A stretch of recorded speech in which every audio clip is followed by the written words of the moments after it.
seja bem-vindo ao podcast MG Familiar. Um podcast sobre temas pertinentes que nos fazem refletir e frequentemente com implicações para a prática clínica.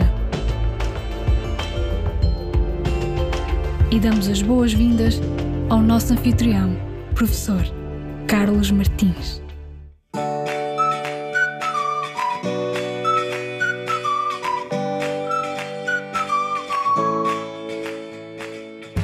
Bom dia, o meu nome é Mariana Alves, sou médica de Medicina Interna do Centro Hospitalar Lisboa Norte. Gostaria de responder ao desafio lançado pelo professor Carlos num dos episódios e questionar, pedir o vosso parecer, a vossa opinião relativamente à vacinação contra o herpes zoster, tendo em conta também o documento de consenso que foi recentemente publicado pela Sociedade Portuguesa de Medicina Interna e a Associação Portuguesa de Medicina Geral e Familiar. Obrigada.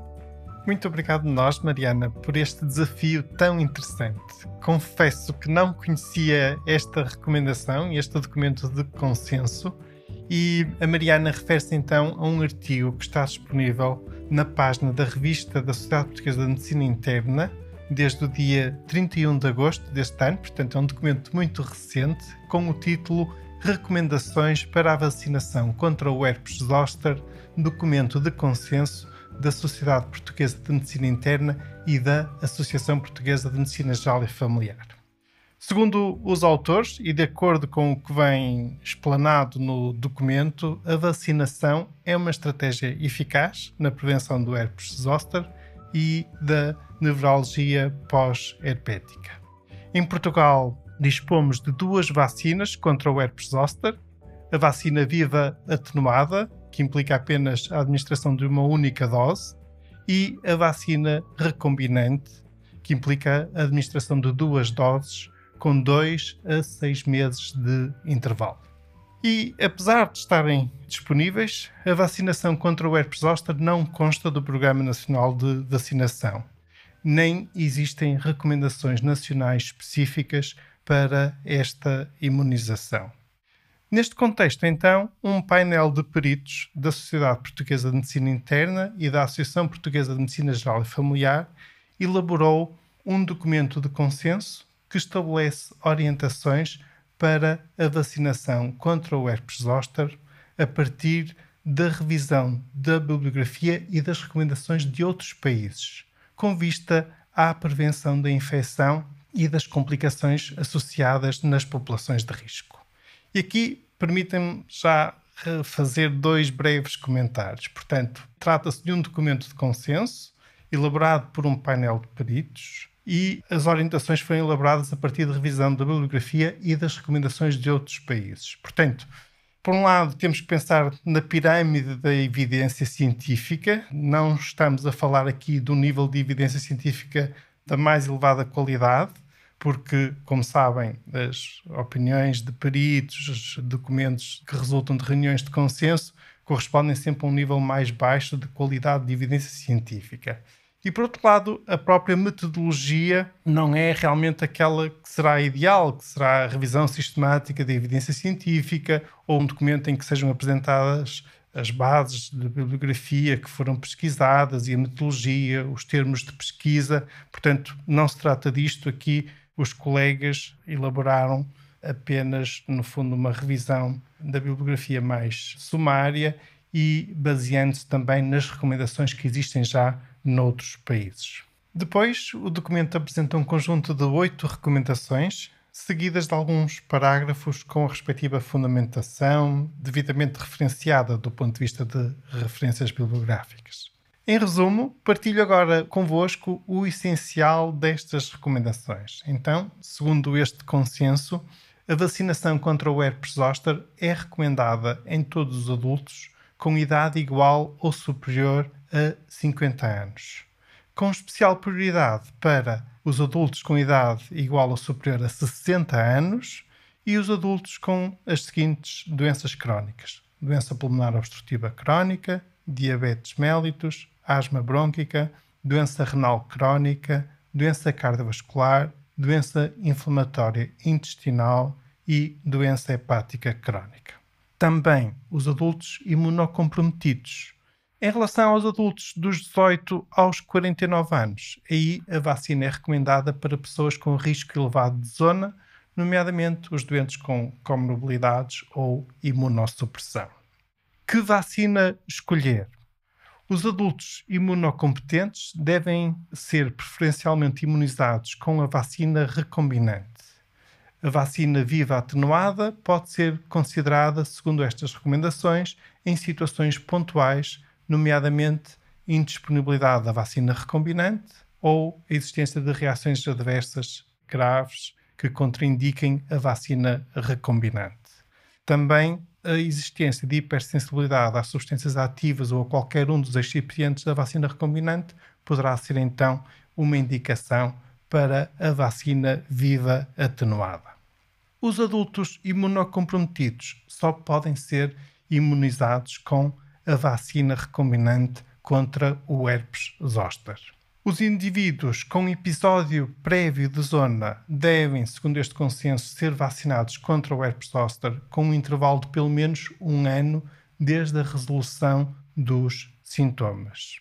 Estes são os aspectos essenciais destas recomendações, deste documento de consenso e, no fundo, agora passo a fazer aqui uma certa reflexão e a questionar, digamos, a levantar algumas questões relativamente a esta recomendação e a esta vacina. Uma das questões fundamentais é se existe realmente evidência científica de boa qualidade que demonstre a eficácia desta vacina.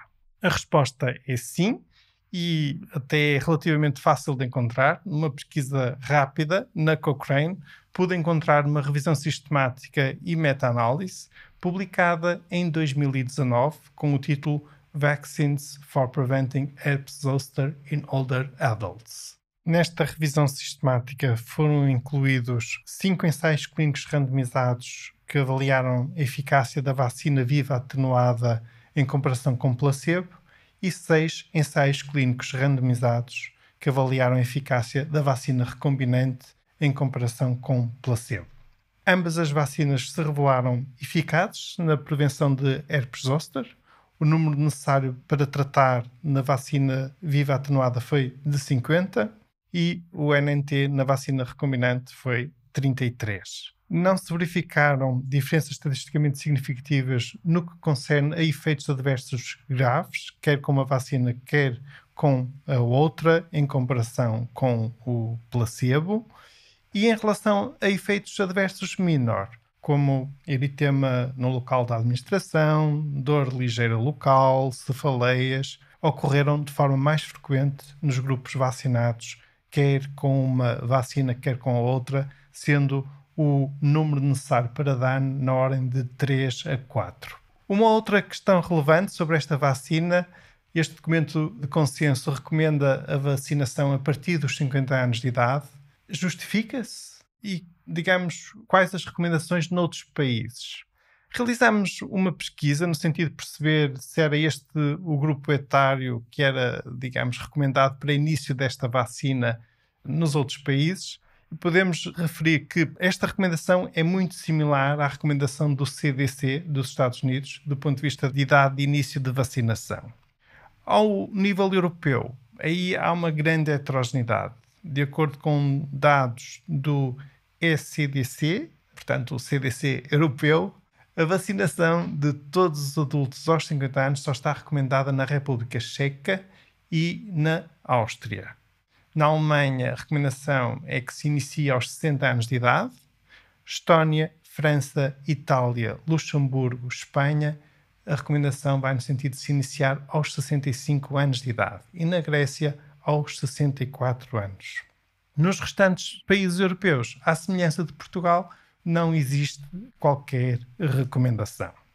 A questão da idade é relevante.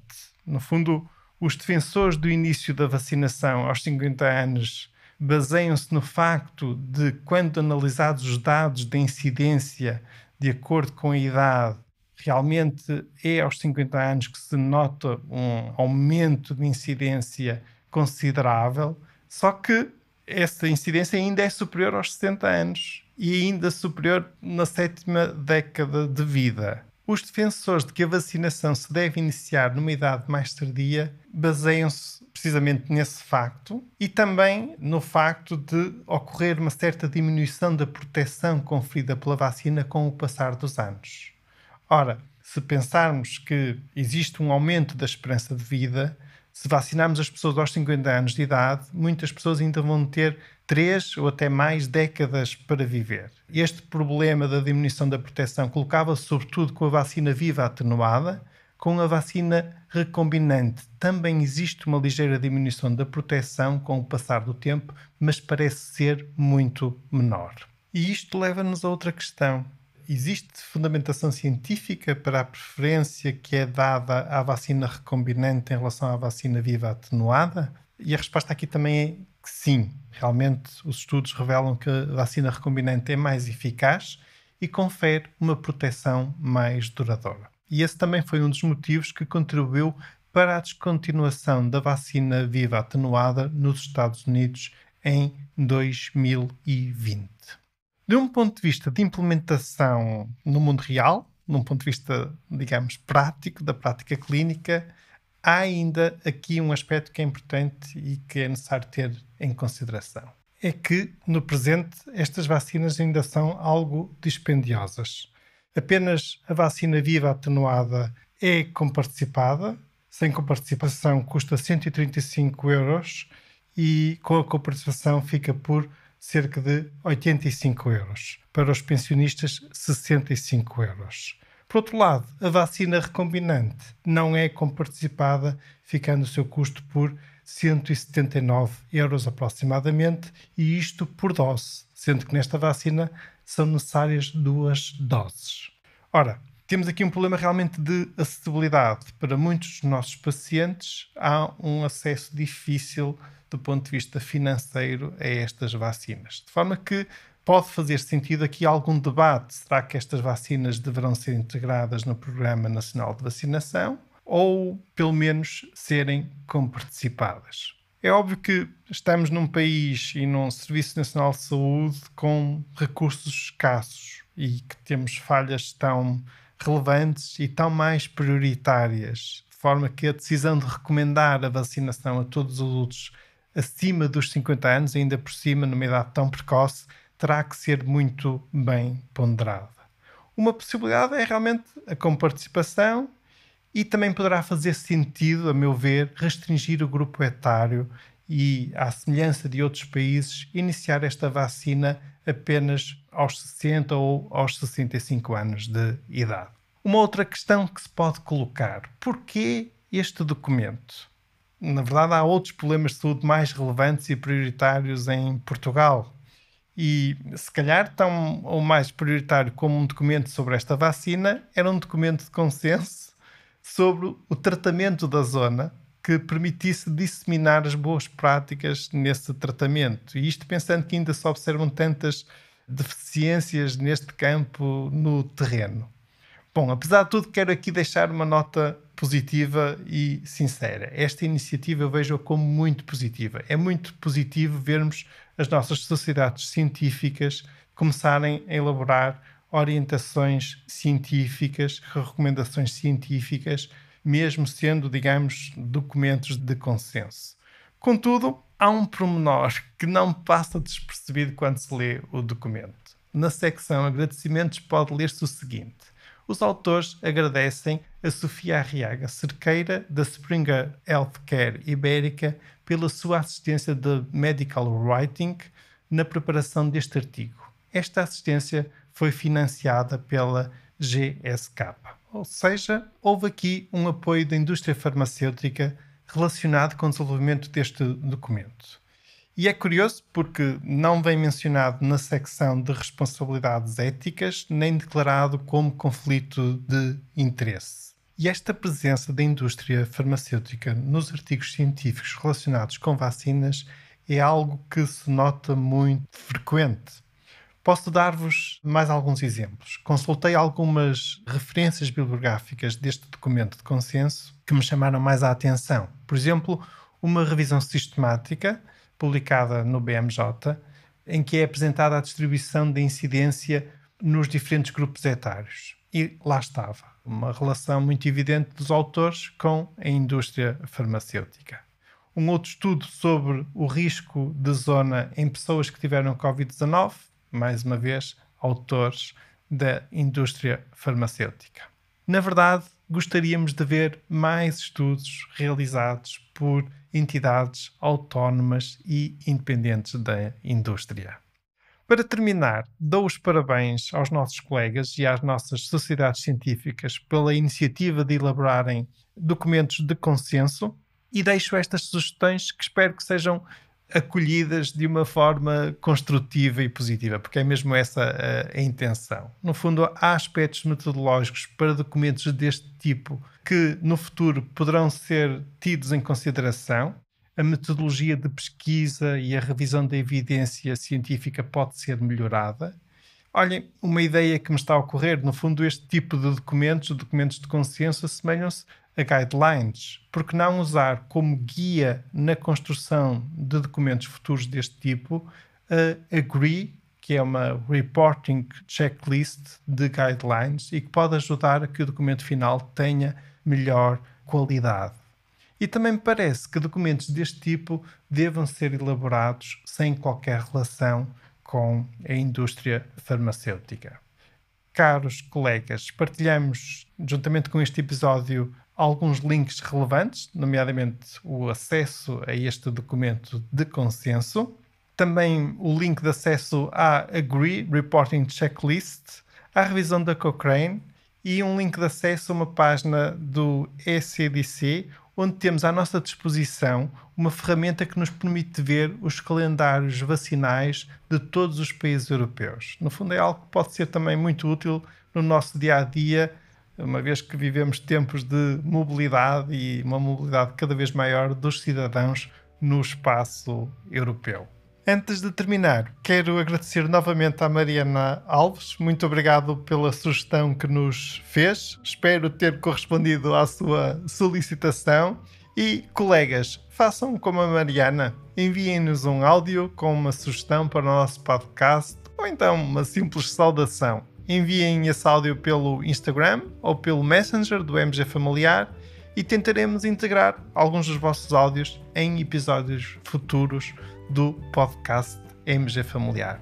Só uma nota, no áudio, por favor, deixem o vosso nome, a vossa especialidade, o local de trabalho e, por favor, não exceder os 60 segundos. Muito obrigado pelos vossos contributos, muito obrigado por nos ouvirem, fiquem bem, continuem bem, até ao próximo episódio.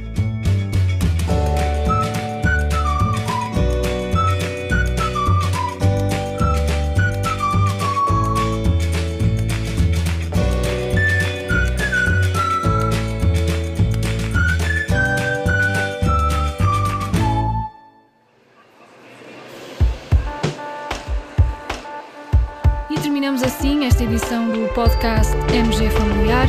Muito obrigada por nos ouvir. Se desejar completar a sua leitura, muitos dos conteúdos abordados neste podcast estão disponíveis em www.mgfamiliar.net. Até ao próximo episódio.